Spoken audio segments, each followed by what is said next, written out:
अक्षरा सिंह ऐसी अभिनेत्री हैं जिनके माता पिता दोनों ही भोजपुरी इंडस्ट्री में काम करते हैं और पर्दे पर अक्षरा के माता पिता का रोल भी प्ले करते हैं। और सबसे आश्चर्य की बात यह है कि किसी को ये बात पता ही नहीं होती कि दोनों अक्षरा के असल के माता पिता हैं। तो जी हाँ, हम आप सबको अक्षरा की असल माँ से तो मिला चुके हैं। वीडियो का लिंक मैं नीचे डिस्क्रिप्शन में दे दूंगी, आप वहां से जाकर वीडियो देख सकते हैं। और आज इस वीडियो में हम आप सबको मिलाने वाले हैं अक्षरा सिंह के पिता से, जिनसे आप लोग शायद ही मिले होंगे और उनकी पर्सनालिटी के आगे भोजपुरी के सारे हीरो फेल हैं। तो वीडियो में आगे बढ़े उससे पहले आप वीडियो को लाइक कर दीजिए, चैनल को सब्सक्राइब कर लीजिए और वीडियो देखने के बाद इसे शेयर जरूर करें। और हाँ, अगर आप इस चैनल के माध्यम से कोई प्रचार कराना चाहते हैं या फिर अपने टैलेंट को हमारे चैनल के माध्यम से दुनिया को दिखाना चाहते हैं तो हमें इंस्टाग्राम पर फॉलो कर आप हमें मैसेज कर सकते हैं।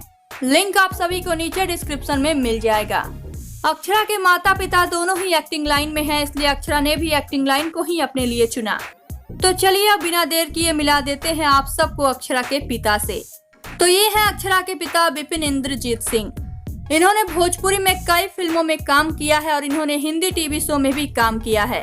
सिर्फ इन्होंने ही नहीं बल्कि अक्षरा और अक्षरा की मां ने भी हिंदी टीवी शो में काम किया है। अक्षरा के पिता दिखने में बहुत स्मार्ट और हैंडसम हैं। ये अक्षरा को बहुत प्यार करते हैं क्योंकि इन्होंने फिल्मों में केवल साइड रोल ही प्ले किया है, लेकिन अक्षरा ने मेन लीड में काम किया है और कामयाबी की बुलंदियों को छू रही हैं। इसलिए इन्हें अपनी बेटी पर बहुत गर्व होता है और अक्षरा सिंह भी अपने पापा से बहुत प्यार करती हैं। तो आप सब मिले अक्षरा सिंह के पिता से। आप सबको इनके पिता कैसे लगे और क्या इनके आगे भोजपुरी के सारे हीरो फेल हैं, बताइए हमें नीचे कमेंट बॉक्स में। और वीडियो अच्छा लगा हो तो इसे लाइक करें, शेयर करें और चैनल को सब्सक्राइब जरूर करें।